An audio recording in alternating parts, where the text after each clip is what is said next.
Kemudian mengenai evaluasi MBG, tentu kabar terbaru dari BGN atau MBG ini adalah ditunjuknya jubir yang baru itu, Ibu Sari, Bu Agustina Arumsari, ya, yang sebelumnya adalah Wakil Ketua BPKP, kemudian kemarin dilantik menjadi Wakil Kepala BGN.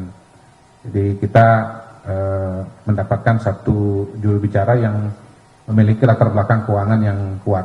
Kami yakin bahwa Ibu Sari dengan latar belakangnya sebagai BPKP bisa melihat celah-celah efisiensi dari MBG dan dari BGN, dan insya Allah pesannya juga akan sangat kuat, sangat teknokratis, karena memang beliau dan BPKP termasuk yang memberikan masukan dan melakukan kajian yang dalam dan panjang kepada Bapak Presiden terkait dengan implementasi dari MBG dan BGN selama ini. Jadi, beberapa yang sudah kita dengar, misalnya pertama bahwa akan ada penghentian pembukaan SPPG ya, yang baru, jadi fokus untuk yang sekarang sudah ada. Kemudian penghitungan insentif yang dikembalikan pada metode yang sebelumnya, yaitu berdasarkan penerima manfaat. Menurut laporan atau menurut rapat yang sudah dilaksanakan beberapa waktu yang lalu di Kemenkopangan, hitungannya bisa menghemat sampai kurang lebih 1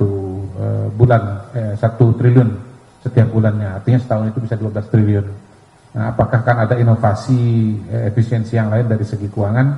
Tentu kita lihat kajian komprehensif dari BGN yang akan dilaksanakan selama periode libur anak sekolah pada saat ini.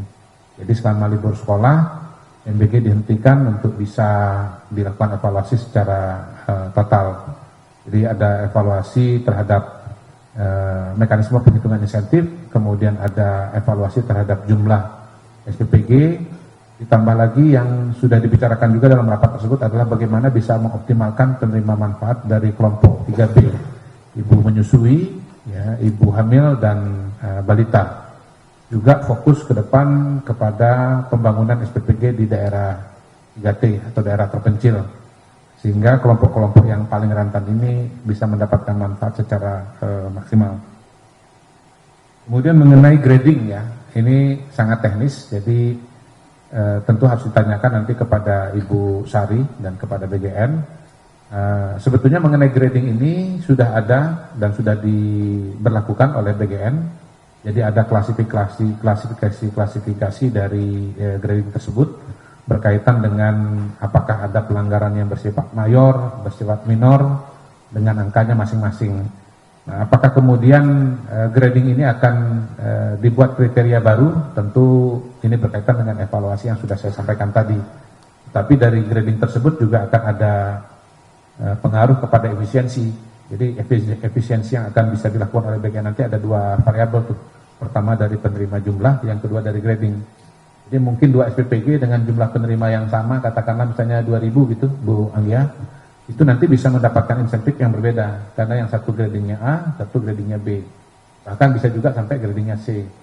Yang terburuk bahkan SPPG-nya bisa diberhentikan atau di-stop pelayanannya sama sekali. Saya kira itu yang bisa disampaikan. Terima kasih. Silakan selanjutnya. Terima kasih Bapak Kepala. Selanjutnya kepada Ibu Dwi Anggia, silakan. Terima kasih Mbak Sylvie. Izin Pak